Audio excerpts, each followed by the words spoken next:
is granted kahit na, what I mean is, karapatan mo na siya without being granted. Sorry, ayan na, nalito na ako. So, it is a right, karapatan mo, pero hindi kailangan na i-grant pa siya ng state.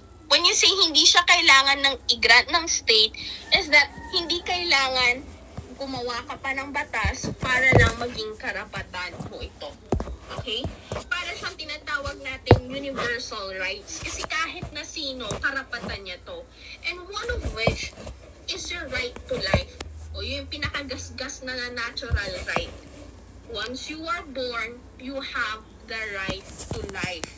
Kaya nga diba, kahit sa anong bansa ka pumunta, hindi mo kailangan ng batas para lang maprotektahan yung karapatan mo because that already is your natural right. Alam natin na kapag pinatay, kung may pinatay na tao, kahit na nasa ibang bansa man siya or kahit saang lupalop siya sa mundo class, that person is already protected because of this natural right. Okay, so yun yung pinakagasgas na example ng natural right. It is your right to life. Yung karapatan mong mabuhay.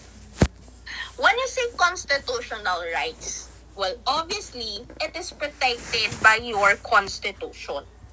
Okay, so your rights under Article 3, these are your constitutional rights. Okay? But when you say statutory rights, these are rights granted by laws. Ibig sabihin, kailangan pang gumawa ng batas yung mga law enacting bodies so that your right will be protected. One example is your VAUC. VAUC, it is a law na ginawa ng mga Congress ninyo for what? Violence against women and children. Okay? So, ibig sabihin, the women's rights, the children's rights are protected by your VAUC. So, may mga specific na rights doon na pinoprotektahan ng inyong law. Okay? So, yun yung statutory rights. O, diba? Ang dali lang siyang tandaan, class. When you say natural rights, automatic yan. Hindi mo kailangan ng batas, hindi mo kailangan ng constitution. Number 2 is that when you say constitutional rights, again, from the word itself, it is protected by your constitution.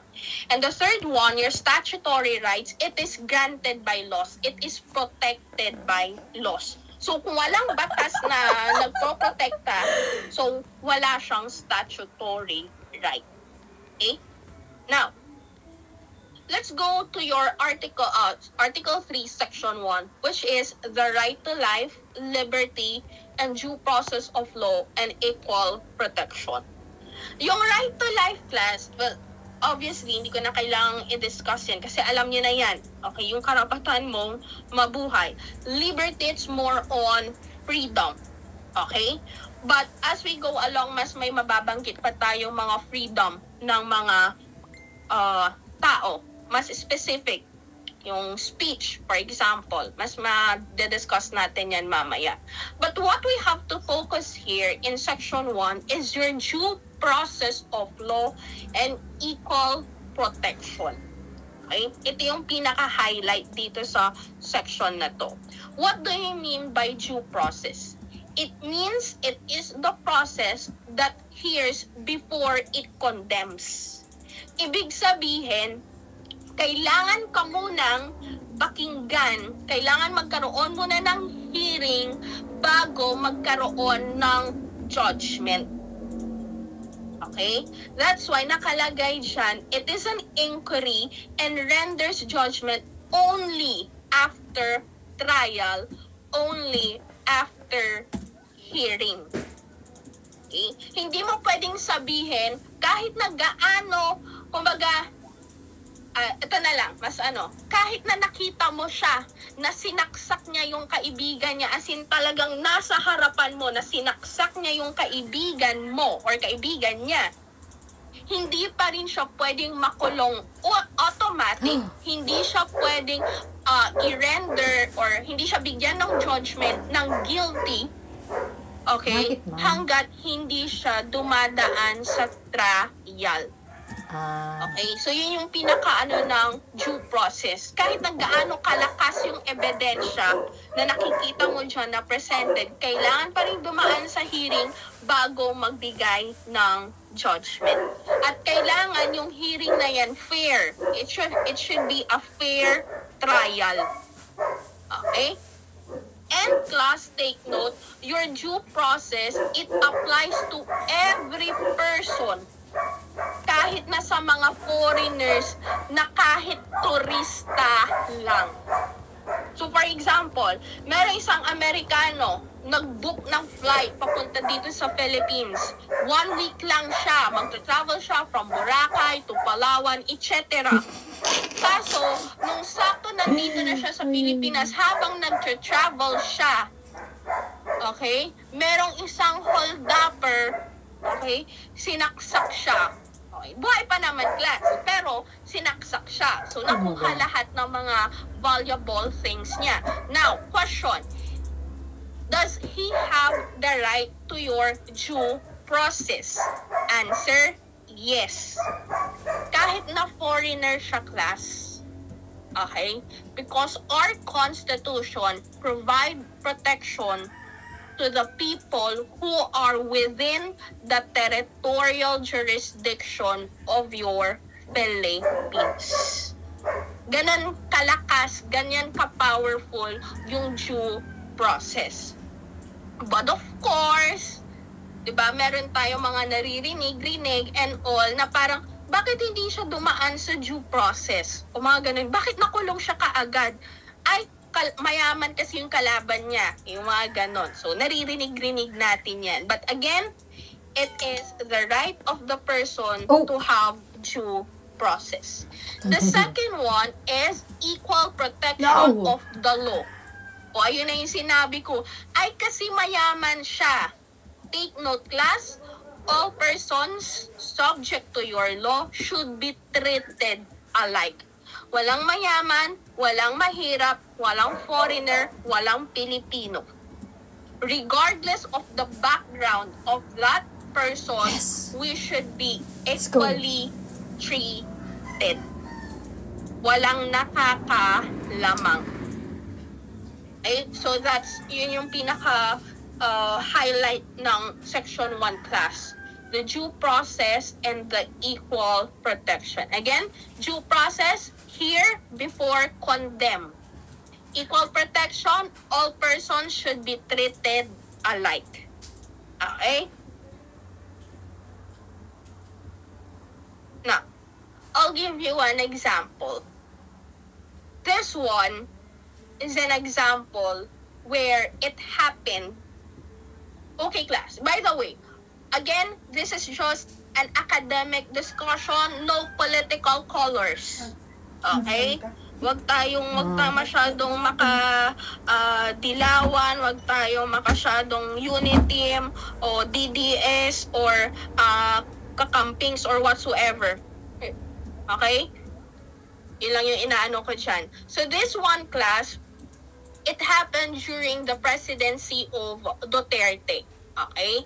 This is reality. What we have is your Oplan Tokhang. So, nakikita nyo pa dyan, senador na po siya ngayon.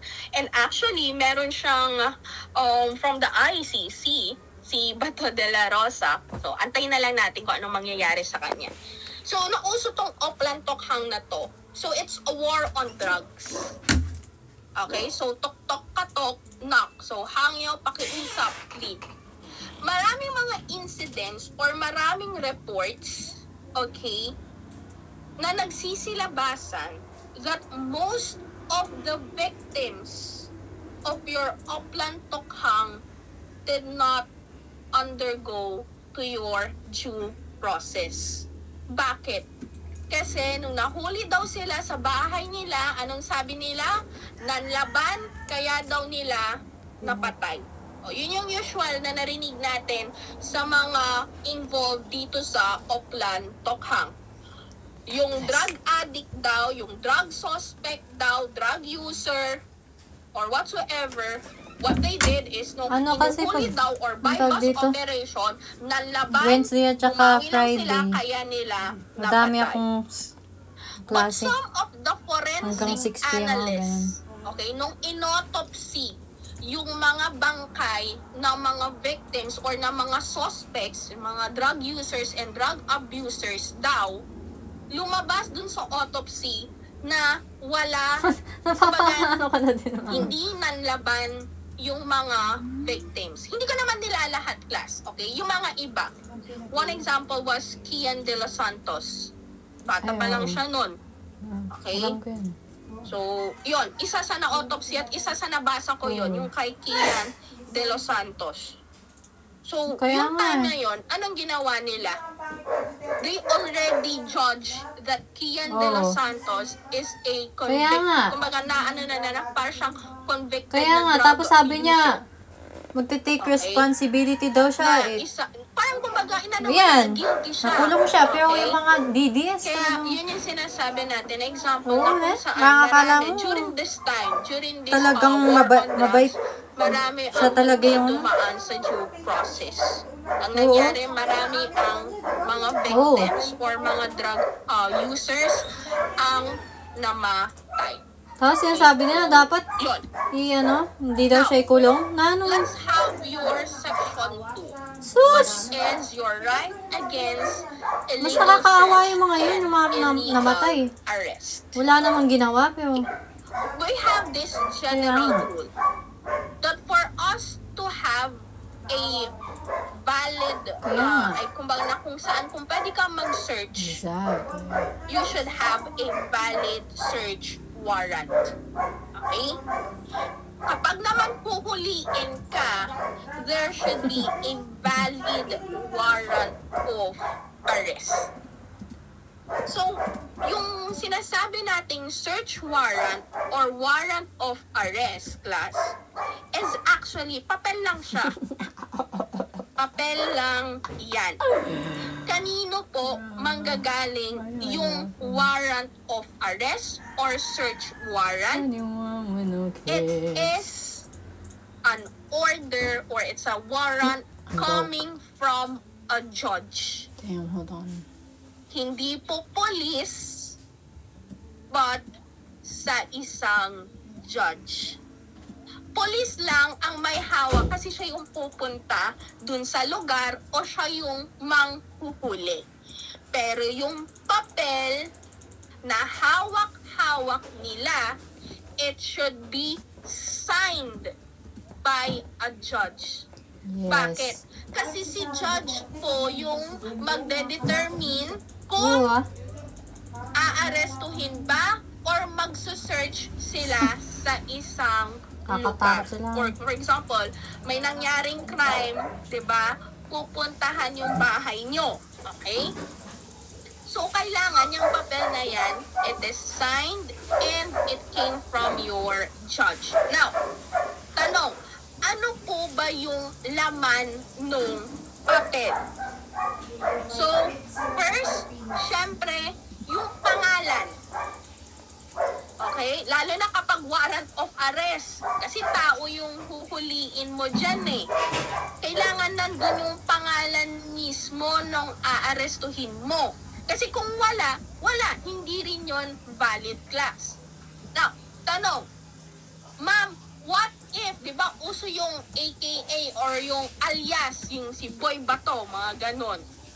Yung, lalo na, yung mga, lalo sa mga gang, yung mga ganyan, di ba, uso yung mga alias na yan. Pwede po ba yon? What if yun po yung nakalagay, alias, pero hindi po nakalagay yung full name? Valid po ba yon? The answer is yes, kung kilala sa lugar na si Boy Bato at si ganito ay iisa. Okay? For example, sino bang nakikita ko dito sa screen ko? O, si Darinel. O, siya yung exact na nakita ko. Dapat, kung may alias si Darinel, yung alias na yan, dapat kilala siya sa lugar na yan na siya talaga yan. Eh, kung siya si Boy Bato, dapat kilala. So, yung alias or yung AKA, it should be, again, well known to the people around. So, kapag sino, kilala mo ba si Boy Bato? Ay, si Darinel po yun. Yan po yung bahay nila. Ganyan. So, yun, doon po magiging valid. Okay? Eh, what if, ma'am, paano kung ilan po silang Boy Bato? Ayan, dyan na tayo nagkakatalo. Kaya, mas maganda kapag full name. Ma'am, ano pong mangyayari kung dalawa po yung Boy Bato? Dapat dun sa search warrant, ay dun sa warrant, meron pang iba na pagkakakilanlan kay Boy Bato. For example, kasi nandoon din yung address. Possible, di ba? Dapat nandoon din yung address. So, kung dalawa silang Boy Bato, pero magkaibang barangay si Boy Bato, malamang sundin mo kung ano yung address na nakalagay dun sa warrant of arrest. O, di ba? So, kahit na magkaiba, tignan mo pa yung ibang laman ng warrant. Okay? So, yun ha. So, pangalan. Now, ma'am, paano kung sa search, yung valid search, ma'am, paano kung pupunta po sila sa bahay namin? Ano pong gagawin namin? Okay? Class. Kasi sa warrant, sa valid search warrant, kailangan specific, okay, yung nakalagay doon. So, actually, this is the wordings of your Constitution. Particularly describing the place to be searched. Okay. Example. Ma'am, sa bahay namin, maluwang siya. Yung sa harap, okay, sari-sari store po yun. Nakahiwalay siya sa main na bahay, ha? May sari-sari store po kami. Tapos sa likod po nun, meron po kaming bahay. Okay? Now, kung doon sa search warrant, ang nakalagay lang is yung bahay, pwede po bang kalkalin ng pulis yung sari-sari store namin? The answer is no. Yes.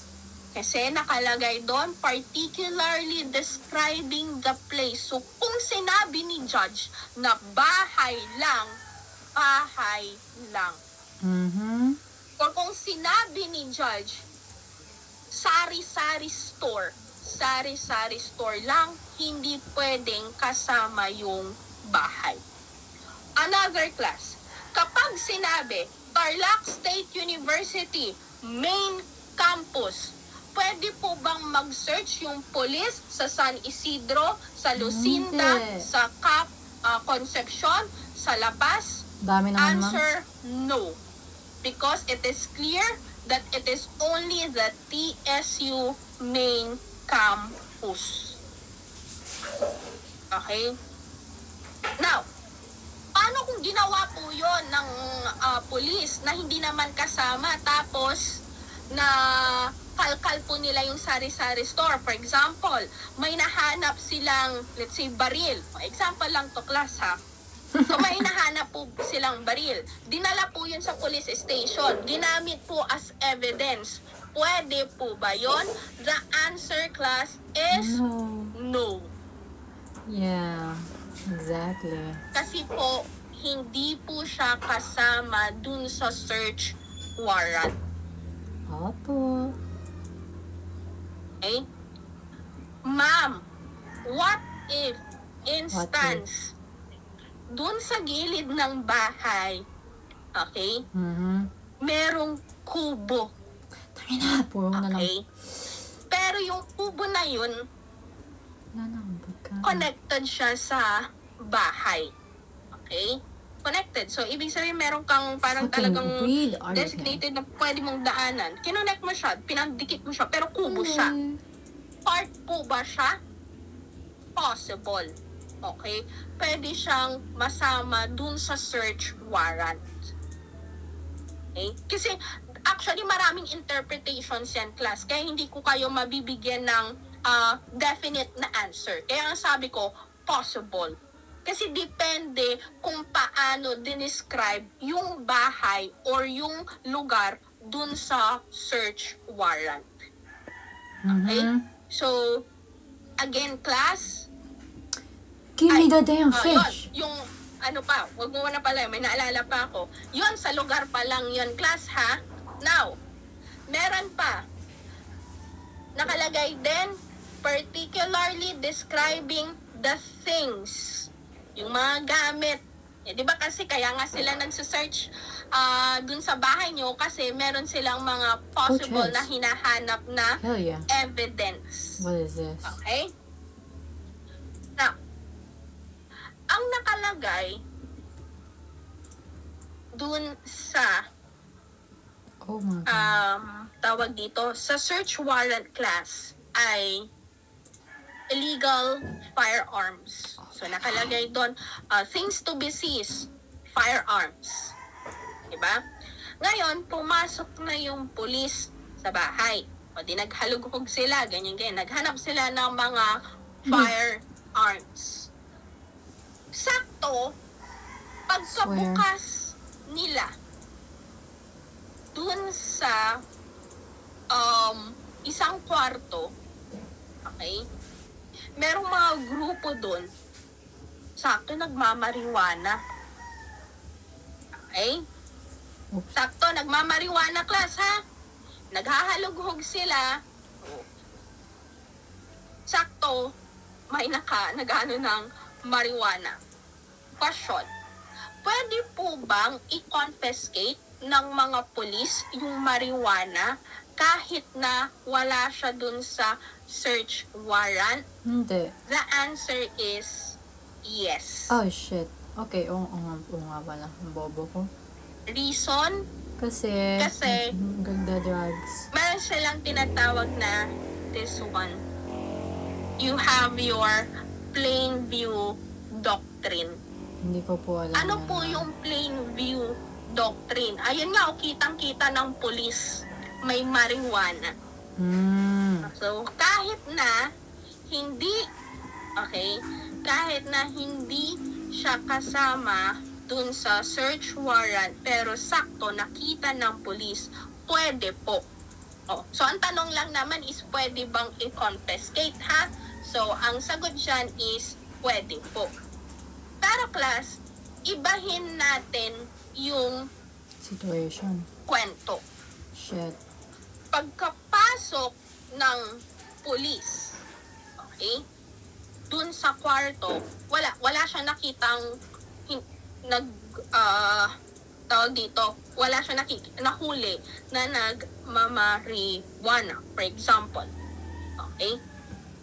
Pero, nung pumasok siya sa CR, okay, tapos, nung binuksan niya yung water tank yung sa flush, yung water tank ng Inodoro class, meron doon naka-plastic na marijuana. Pwede po ba niyang i-confiscate It was yun? you? The answer is You hindi. reacted so differently. So funny. Kasi ulit, hindi naman siya yung nasa plain view doctrine. Hindi siya valid doon sa dito. Plain view doctrine. Bakit? Ayun na nga, hinalughog nga niya eh. Wow, diba? that looks like Hindi a naman pagkabukas fucking- niya, nakita niya kaagad. Actually, nakatago pa nga doon Fetus sa for some reason. That's so weird. water tank ng tawag dito, ng Inodoro. Okay, doon sa flush. Bakit? Ha? Kasi ang nakalagay doon sa search warrant niya ay mga firearms. So, actually, medyo technical to class itong part na to, yung valid search and valid warrant of arrest. Damn. Maraming, lalo na kapag magaling yung mga abogado na nakukuha nila, dito lang sa part na to class, What? pwede nang makalaya kahit na alam mong malakas yung ebidensya, pero dahil na violate yung right nung taon na yon against this one, pwede siyang makalaya. So, dun sa example ko, class, firearm, pero ang nahanap ay marijuana, pwede po ba siyang kasuhan dun sa possession ng marijuana? The answer is no. Ang pwede mo lang ikaso sa kanya is yung sa firearms. O, diba? So, nakita nyo? Dalawa yung crime. Firearms, illegal possession of firearms, and illegal possession of marijuana or dangerous drugs or whatsoever, kung ano man. Pero dun sa isa lang siya pwedeng ma-charge or pwede siyang kasuhan. Bakit po? Bakit? Kasi nga, right against illegal search. So, yung sa marijuana, possible na considered siya as illegal search. Ay, ganun pala. Are we clear on that, class? No. Anyone? Kasi mga same name lang yung nakikita ko nagre-react. Okay, wait tayo lang, hindi dito ko... ha. Naintindihan nyo to. Dapat Hindi ako makapag-react. Hindi naman, ina-expect class na in the near future, huhuliin kayo or what ha. Pero at least, di ba, you know kung ano yung gagawin ninyo. Okay? Another one, class, kapag valid search, okay? Kapag valid search, kailangan po nandun kayo. For example, kayo yung may-ari ng bahay. So, sabi ng pulis, sir, ma'am, papasok na po kami, ganyan-ganyan. Ito po yung search warrant. Kunin mo. Pwede mong kunin. Pwede ko po bang makita yung search warrant? Dapat na ibibigay yun sa'yo eh. Basahin nyo, class. Okay? Intindihin nyo kung ano yung nakasulat doon. At kapag sinabi ng pulis, ma'am, pwede po bang mag-antay na lang kayo sa labas? Sabihin nyo, hindi pwede. Ipilit nyo na habang umiikot sila sa bahay ninyo, dapat nandun din kayo nanonood. Okay? Tandaan nyo rin yun, ha? Pwede nyong kunin yung papel, pwede nyong basahin. Okay? At dapat huwag nyong hayaan na wala kayo habang naghahalugpog sila sa bahay nyo. Okay? So, that's for your valid search warrant and valid warrant of arrest.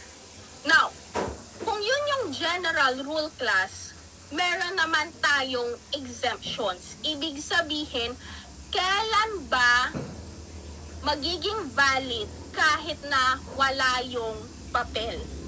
O, yun yung pinakaano dyan, ha? Wala kang warrant of arrest, wala kang search warrant, pero naging valid siya. Kasi dito, sa pinakauna natin, sabi natin, dapat laging may papel, laging may valid warrant, laging may valid search. Pero, syempre, may mga pagkakataon na hindi, wala yung papel, pero nagiging valid siya. You call that warrantless search or warrantless arrest. Dito sa warrantless search, the first one is consented search. Okay? Anong example niyan? One, yung kakapkapan ka. For example, papasok ka sa airport, ganyan. Or yung mga machines nila na ganyan. Diba? Minsan may mga kinakapkap. That's one example of consented search. Kasi ibig sabihin, nung nagtanong sila ng ganito, ganyan, pwede ko po ba kayong kapkapan, blah, blah, blah, blah. At umuo ka, that is already giving your consent. Okay? So that's where an instance na nagkakaroon tayo ng consented search. Okay? Second, search incidental to a lawful arrest. Tandaan nyo, kailangan meron munang lawful arrest tsaka ka isa-search. Okay? Yun yung tandaan nyo dito. Kailangan lawful arrest, ibig sabihin yung pagkakahuli sa'yo is valid. At dahil valid yung pagkakahuli sa'yo, pwede yung search incidental, ang nasusunod nilang gagawin ay isa-search nila. Okay? Anong example dito? It is not that big. Okay?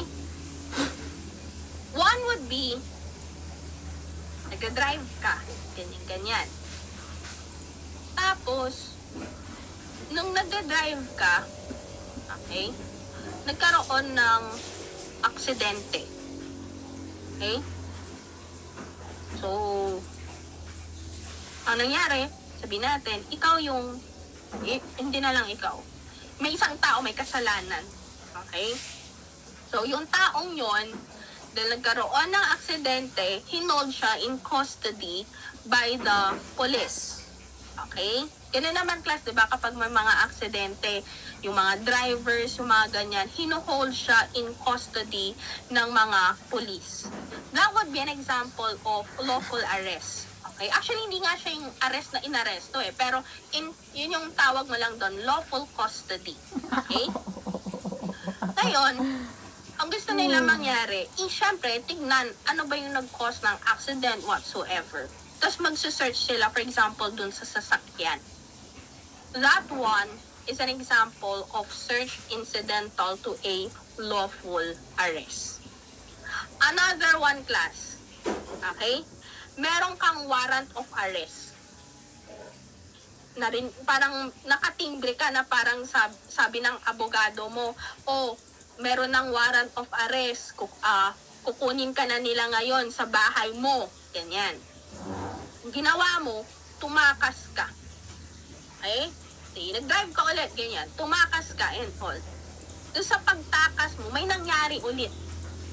So sa example, balik tayo, doon sa aksidente ulit. Meron po bang lawful arrest? Meron po. Kasi meron kang warrant of arrest eh. Okay? Kaso tumakas ka. Ayaw mong ikaw ay huliin and all. Yun nga lang, dun sa pagtakas mo, meron kang daladalang baril. Yung baril na yun, nandyan lang sa tabi, sa passenger seat, for example. Sakto, nahuli ka na. So, search incidental to a lawful arrest. Pwede po bang i-search ng mga polis yung kotse o yung sasakyan na ginamit mo? The answer is yes.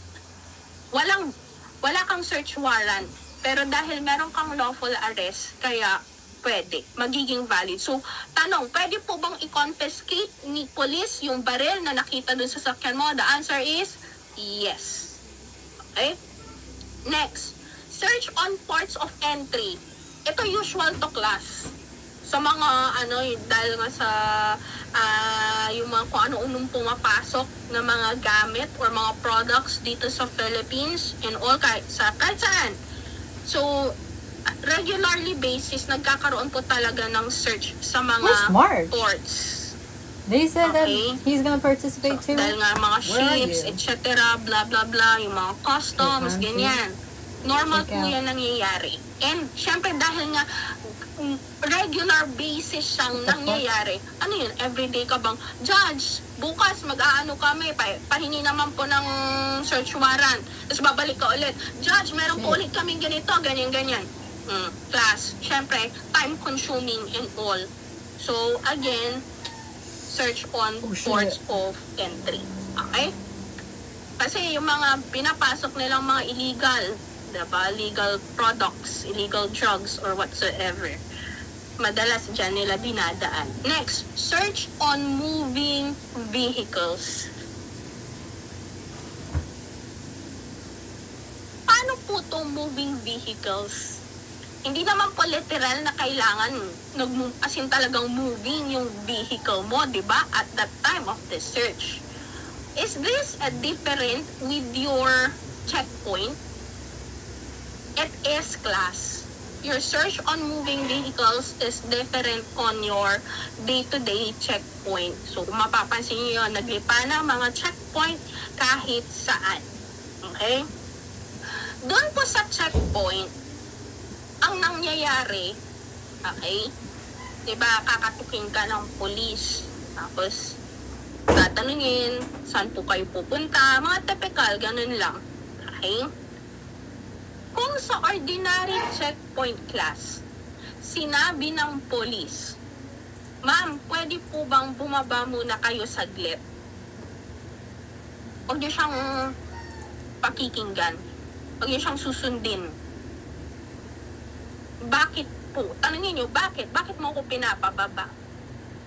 So, hanggat hindi niya na-explain at wala siyang papel, search warrant, nasasabi niya, ma'am, pwede po bang bumaba kayo kasi titignan ko lang po kung anong meron sa sasakyan ninyo. Huwag na huwag kayong papayag. Okay? Kaya nga tinanong ko sa inyo kung ano bang pinagkaiba ng checkpoint tapos dito. Kung day-to-day checkpoint or ordinary checkpoint, parang nung undas may checkpoint, yung mga ganyan class, huwag kayong papayag na kung sinabi, ma'am, baba po kayo, ganyan-ganyan. Or sasabihin, ma'am, pwede pong lalo na kapag kotse, di ba? Ma'am, pwede po bang buksan yung likod nyo? May titignan lang po kami. Ganyan. Huwag din po kayong papayag. Kapag ginanon kayo, maghanap kayo ng papel. Yun lang talaga lagi, class. Maghanap kayo ng papel. Okay? Yun yung sa checkpoint.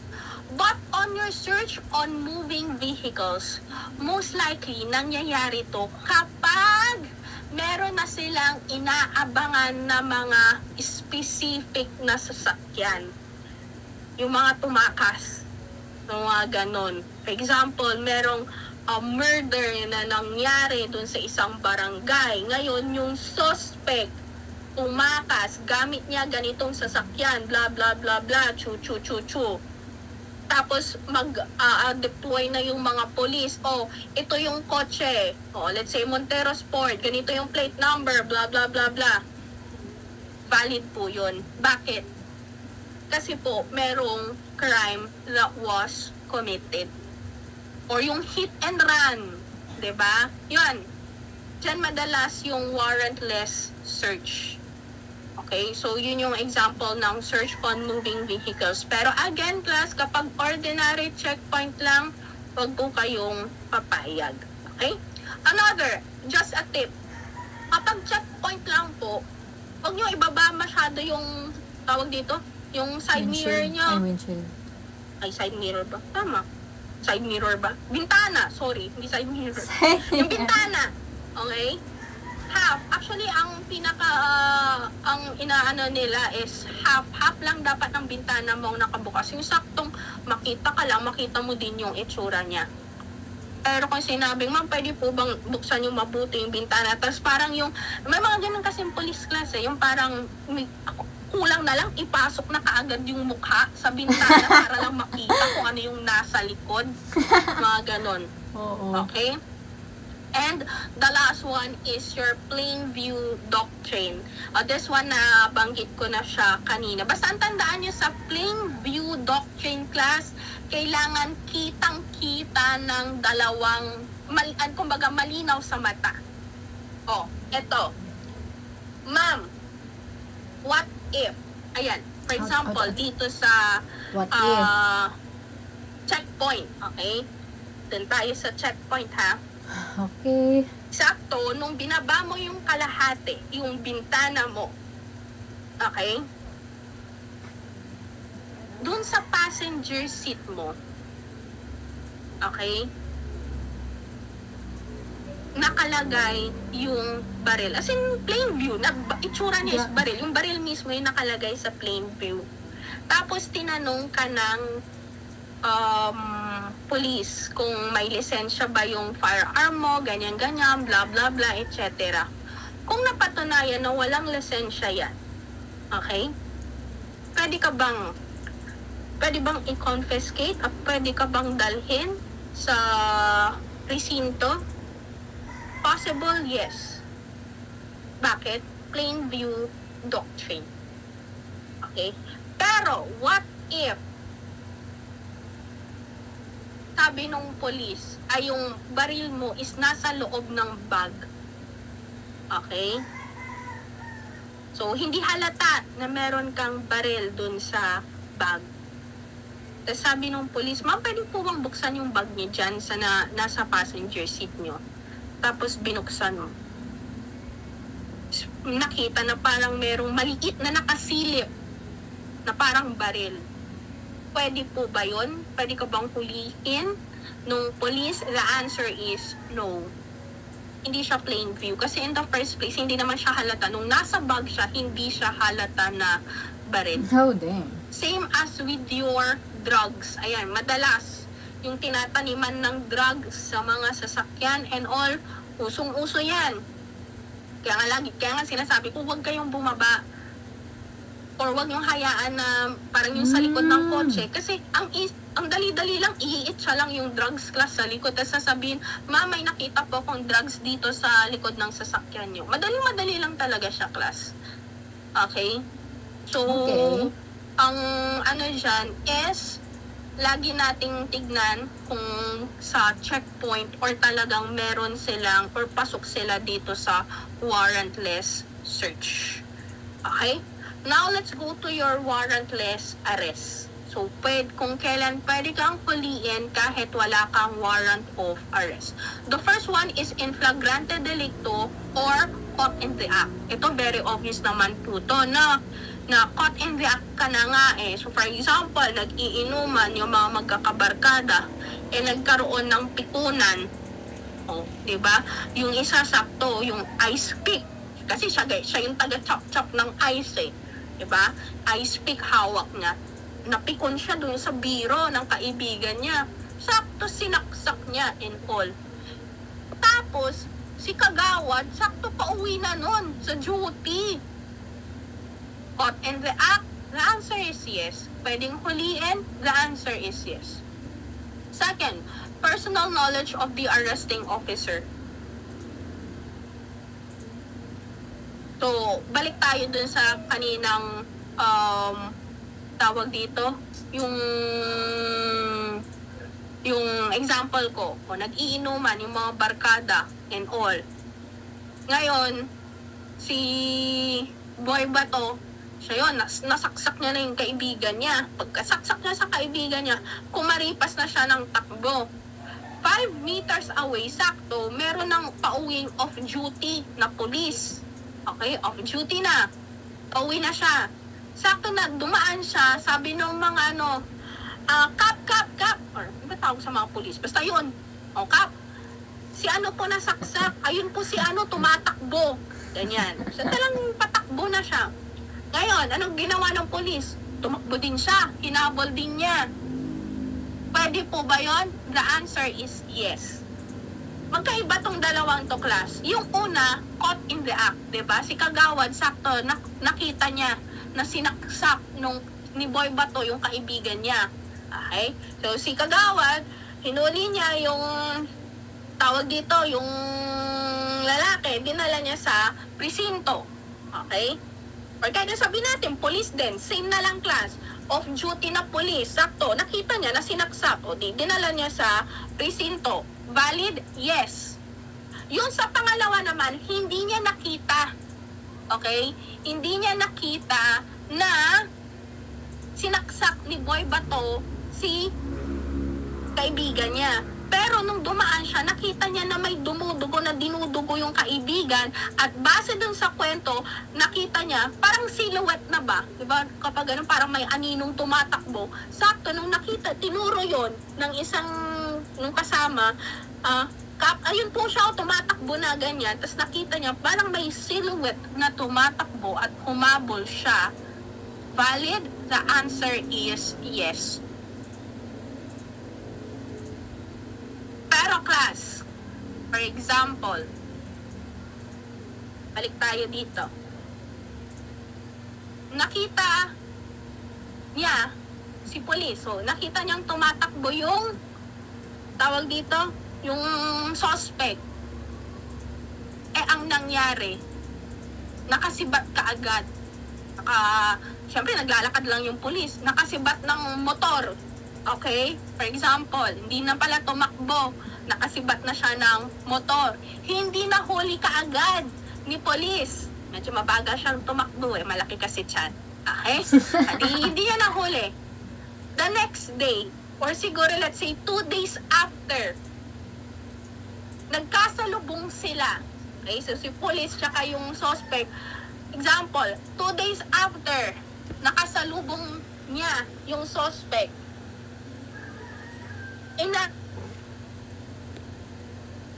Police dinala niya sa presinto. Sabi niya, ito po yung nagsumaksak dun sa ano, ganyan-ganyan.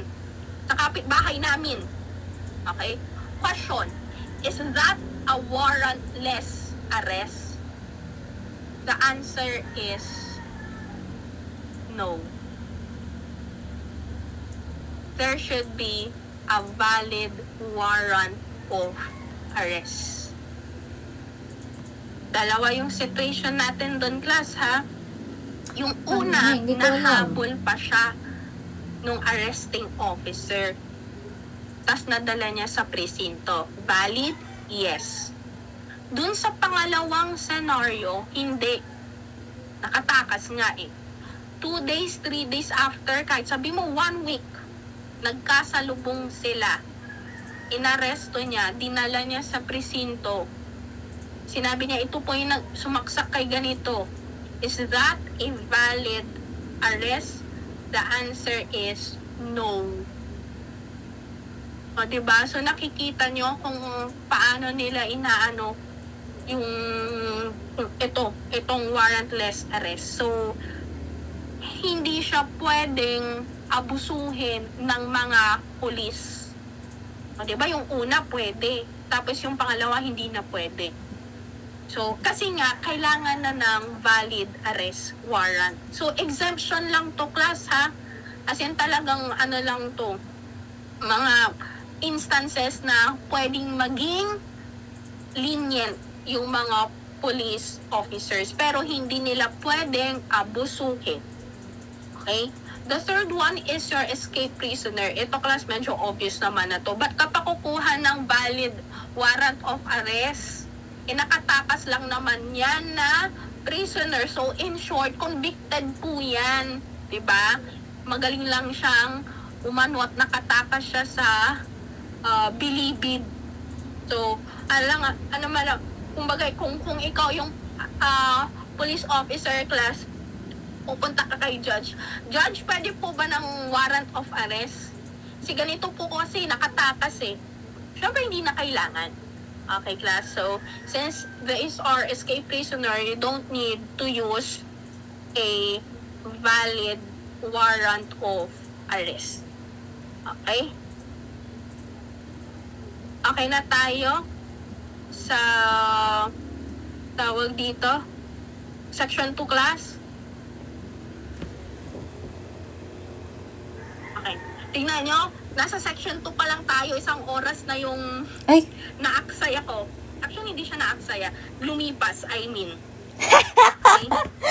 Next. Ma'am naman, nakala ko talaga. Let's have your right of freedom of speech, expression, and assembly. So, ito yung nabanggit ko kanina na liberty. Liberty or freedom.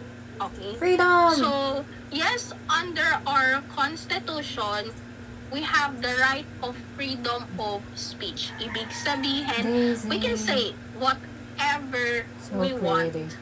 Okay? Even your press or your media, they can publish whatever news article, whatever articles that they want. Okay? Freedom natin yon. The right to assembly, it means the right on the part of the citizen to peaceably consultation. Okay? Oh. So, kasama din yan. Karapatan din natin yan. And under this one, class, we also have this right to petition. Ibig sabihin, pwede tayong gumawa ng petition, ang pipirma doon ay mga tao, tapos isasubmit nila yun sa government. Okay? One example, class, of your right of petition was this one. So, this happened when I was in college. Okay? So, nag-aral ako nun sa Baguio. Sakto, ito yon yung earth balling na tinatawag. So, kaya kung pupunta kayo ng Baguio, class, makikita nyo na yung Sky Ranch. Okay? Pero actually, nung college ako, wala pang Sky Ranch noon. Anong meron? Mga pine trees. So, imagine nyo kung gaano kalawak yung Sky Ranch na yon. Okay? So, ngayon, dati, puro mga pine trees yon. Okay? So, anong meron dito? nung nagkakaroon or nung tawag dito, inaano na ng SM yung mga pine trees. Okay? Yung mga tao sa Baguio, ginamit nila yung the right to petition. Okay? So, nagsulat sila, pinirmahan yan, and all. Okay? Actually, isa ako sa pumirma nito, class. Sakto niyan. At nag-rally ako dito against your pagputol ng SM sa Baguio. Nag-rally ako niyan sa Session Road. Naalala ko yan.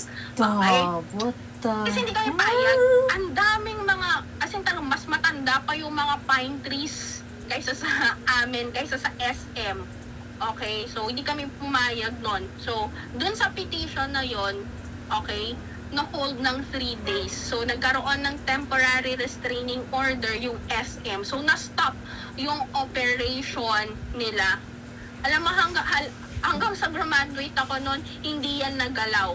As in, humaba pa yan. Hindi lang yan 3 days. As in, na-extend pa yan and all. Pero nung sakto, bumalik na lang ng Baguio after how many years na pag-graduate ko, meron na palang Sky Ranch. So, nakakalungkot. So, ito class is just an example of your right of petition. Okay? Now, let's go to your speech and expression. Diba sabi ko kanina, pwede nyong sabihin lahat ng gusto ninyo. Okay? But you have this limitation. One of which it is subject to regulation by law. And one example is your oral defamation, libel, and cyber libel. So yes, under our Constitution, we have the freedom of speech. But that is not unlimited. Okay? Hindi siya unlimited na you can say whatever you want, blah, blah, blah, okay lang. Kasi merong batas na nagsasabi na may mga speech tayo, may mga sinasabi tayo na pwedeng ikasira ng isang tao, kaya yun naman yung proprotektahan ng batas na ito. Okay? So, cyber libel is a statutory right. I mean, it's a statutory law that provides for the protection of your right. Okay? Against what? Yung mga paninirang puri. Okay? So, nakita natin. General rule, di ba? We have the freedom and all. But again, you have this libel and cyber libel. Okay? Another one class is yung wiretapping act. If you know that class, wiretapping act class, it provides a protection to your people dun sa mga unconsented recordings. For example, tumawag ako. Okay? Tumawag ako kay Arabella. Through Messenger. Okay? Tangina, kinabahan ako. Nagtsikahan kami, blah, blah, blah, blah. Mata ko.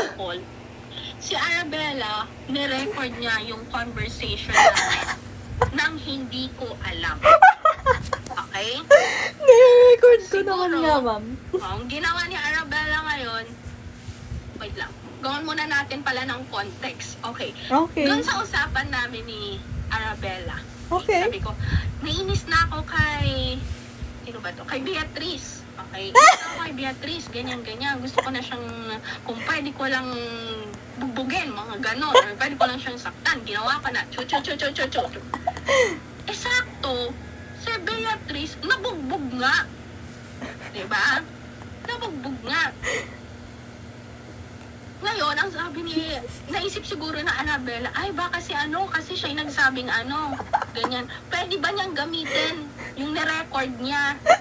Okay? The answer is no.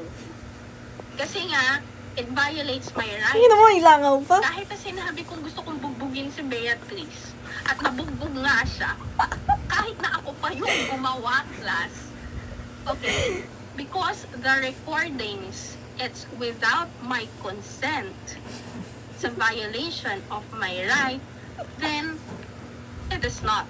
Hindi niya pwedeng gamitin yon. But there's one class, it's part of our Philippine history, the Hello Garcia scandal. Diyos ko, ilang taon pa lang kayo siguro nito. Okay? Sobrang bata niyo pa. This happened during, not during, actually. Yung pag-uusap nila, it was the election at that time. 2004 presidential election. Okay, so ang tumatakbo dyan, ang magkalaban na dikit dyan was Gloria Arroyo and Fernando Poe Sr., si FPJ. Okay?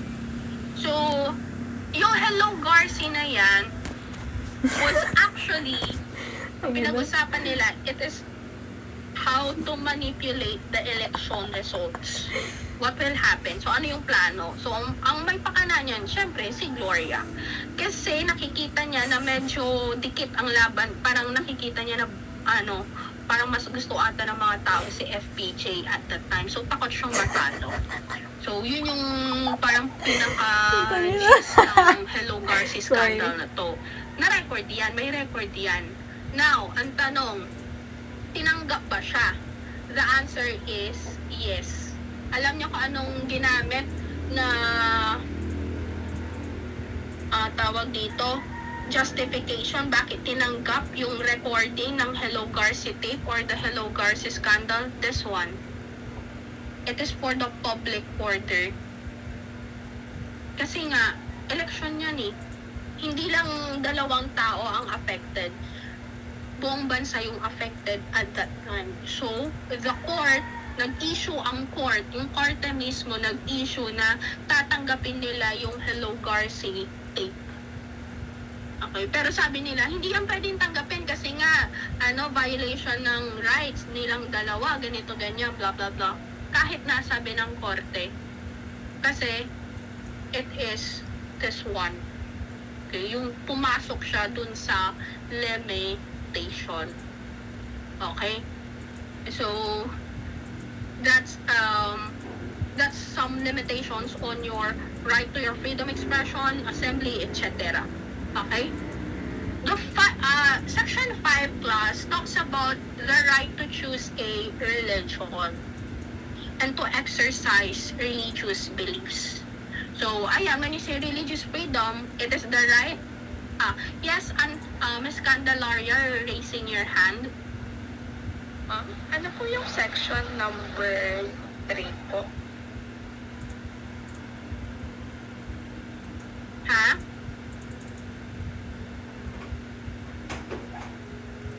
Section? Yung section 3. Wala.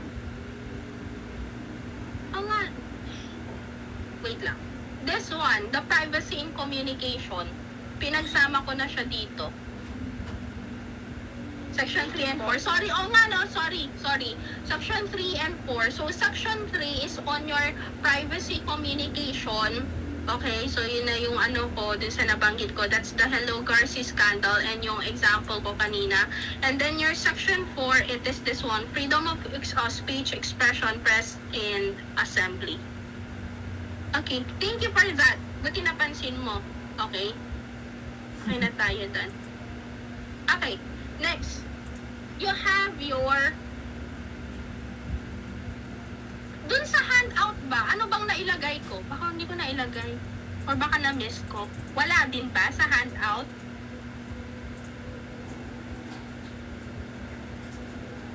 Meron po, ma'am. Yung section 3. Yes po.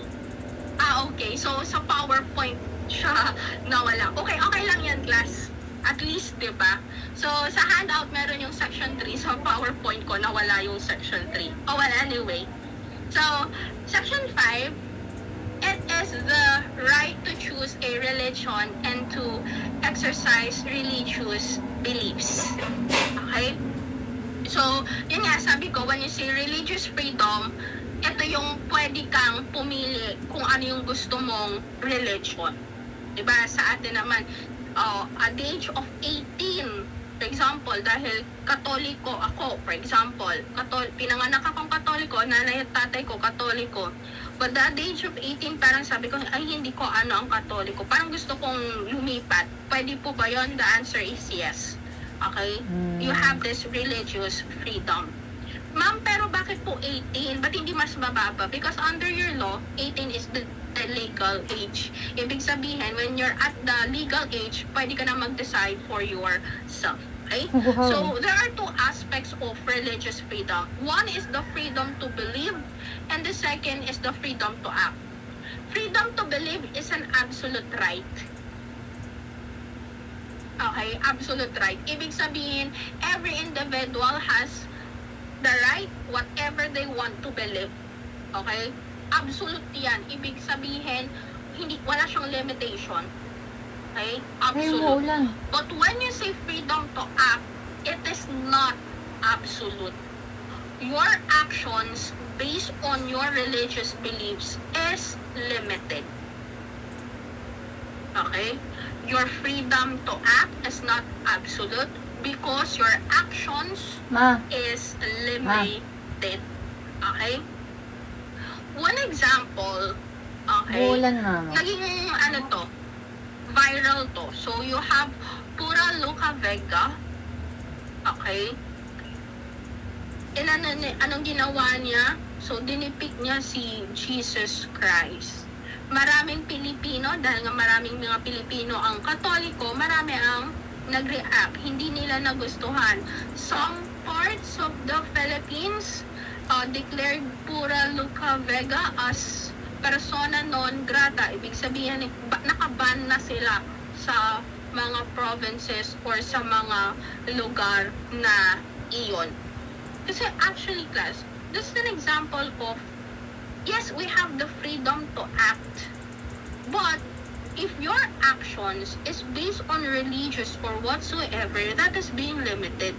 So ito yun, na-limit siya because of this religion. Kung sana iba na lang yung ginaya ni Pura Luca, hindi siya connected sa any religion, then that is fine. So yung panggagaya, yung act ng panggagaya, okay lang yun. Pero kasi sumakto siya na nandito sa part ng religious. Okay? So, it is on your part. And remember pala, class, naalala ko, freedom to believe, kaya siya absolute right. Also, remember under your Article 2 of your 1987 Constitution, when I discuss the separation of the church and state, that's also one of the basis kung bakit absolute right tong freedom to believe. Hindi pwedeng mangialam yung state kung ano yung magiging religion mo. Hindi pwedeng mangialam yung state kung paano mo ipapractice or i-exercise yung right to believe mo. But, pwedeng pakialaman ng state yung mga gaya nito. Okay?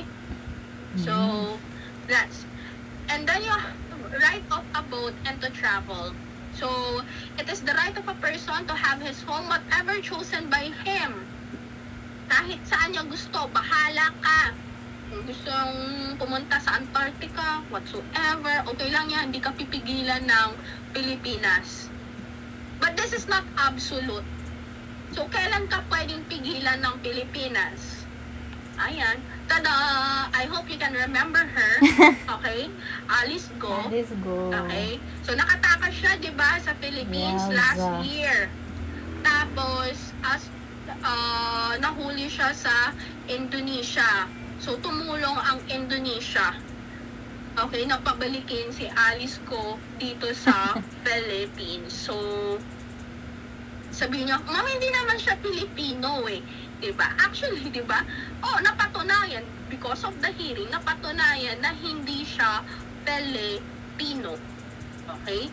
But at that time, because yung inaano na siya, isa daw siyang Filipino, blah, blah, kaya nga siya nakatakbo as mayor. So, yan, na-limit yung right of abode and travel niya. Kasi ano ba sabi natin? People can go wherever they want. That's true. Okay? So, yes. However, there are limitations. So, ang example niyan is syempre kapag may kaso ka.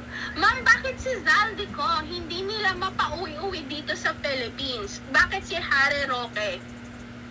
Answer, it's beyond our jurisdiction.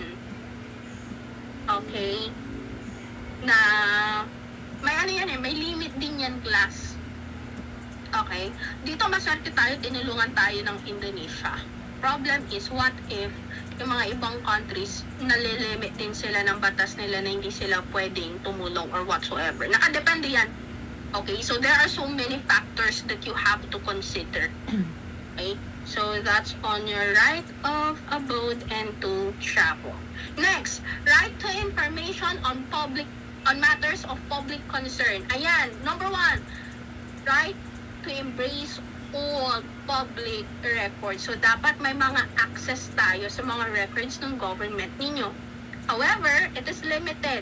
Saan limit? Siyempre, lalo na kapag national security or other confidential in nature na hindi pwedeng ilabas.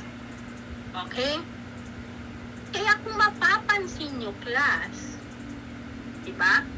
Ito, talagang trending and all.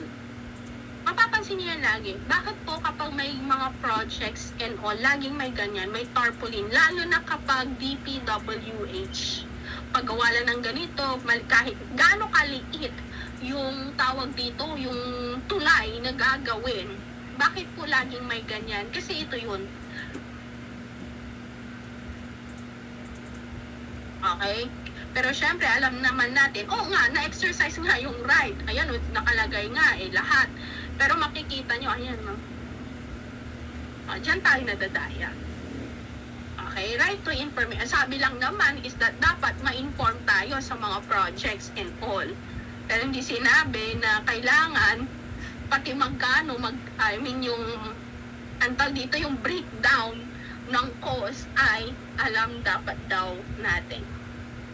Okay, so partially complied si DPWH. Gumastos pa siya sa tarpaulin para lang ma-inform tayo kung ano yung mga projects nila. Okay? Right to form unions and associations. Ito class, familiar kayo dito sa mga companies, okay, lalo na sa mga private companies na nagkakaroon ng union. Sa TSU class, meron din kaming faculty union. Okay, so at sa association of your faculties. Pero tapos meron din mga union, yung mga nasa admin, yung mga non-academic staff ng TSU, may union din sila. Okay? So, yun. Ayan. Kung makikita nyo, sila yan. Yung mga, eto sa mga labor unions to Kaya sila nagrarally, ganyan-ganyan. Kasi nga, tawag dito, pinaglalaban nila yung mga karapatan nila. Okay? So, let's stop here, class. It's already 3:52. Medyo yung susunod kasi, itong right to property, medyo mahaba pa yung discussion ko dito. Baka hindi kayanin ng oras. So, we'll just stop here in section 8. Please, put it on your notes kung saan tayo nag-stop. Baka kasi the next week, hindi ko maalala kung saan tayo nag-stop. Okay? Para lang. Baka kasi sa ibang section, yan, di ba? Sa ibang klase ko, ibang section kami nag-stop. Okay. Para lang, di tayo malito. Alright. So, while downloading your attendance class, do we have some clarifications, concerns? Yes, Mr. Mungkal? Ma'am, sa Friday po, purely recitation or graded recitation lang po yung gagawin namin. Kung matapos tayo na maaga at meron tayong time, we'll continue our discussion. Pero uunahin muna natin yung recitation. Ay. Okay po, thank you. Yun lang. Any more concerns, class? Wag na.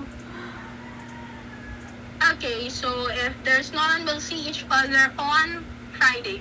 By the way, sa Friday, hindi, wag muna. Mag-focus muna tayo sa recitation. Wag ko muna ibalik yung ninyo exam. Tingnan muna natin. Okay? Unahin ko muna yung recitation. bago ko ibalik yung mga exam ninyo. Baka kasi pag nakita nyo na yung score ninyo, mawala na sa isip nyo yung memorize ninyo. Okay? Iwasan na muna natin yun. Focus muna tayo sa recitation. Okay, so see you class 4. Yes, Mr. Iglesias. Ma'am, nalate po kasi ako. O ngayon, Kasi ma'am, nakita ko lang po yung chat niya ni Dari. Oo nga, kapag na-late ka, okay lang yan. Sige,